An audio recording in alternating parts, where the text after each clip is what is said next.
Antonio Trillanes. Ngayon ay 12 May 2026. Tuesday, ito, alas 8 pasado na. Nanonood ng 24 oras news. Antonio Trillanes, dating senador.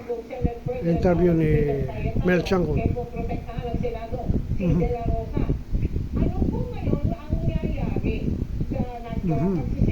sa kanya ng warrant of arrest ng ICC. Sir, ganito pong ginagawa nila. Pag-create po sila ng Si Amy, para yung killer.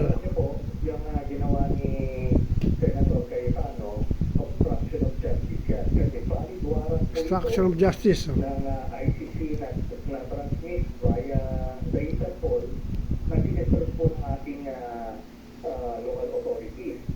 NBI. Meron po tayong batas, yung Republic Act 9851. na kapag may isang akusado na iniimbestigahan ng International Tribunal sa mga kaso crimes against humanity, Crime against humanity. ay ang otoridad ay maaaring isurrender ito doon sa International Court na yun. Nakalagay po yan sa batas. Nakaliwanag po yan. Maliwanag sa batas. 9851. Illegal. So, ito ngayon ang ginagawa nila. Wala pong patihan ang protective custody. Kasi, alam niyo po, nung ako nasa Senado, nung kinancel yung ating amnesty, ay yung walang warrant, hindi Walang aras. ako arestuhin. Pero nung nag-issue po yung RTC sa mga ginawa ko arrest, ako po ay inaresto sa loob mismo ng Senado. Nako, Senado. Under session. At yun po ang president. Pag valid ang warrant, hindi pwedeng tigilin yun. Kaya sila po, they're porting cases to be filed against them for obstruction of justice.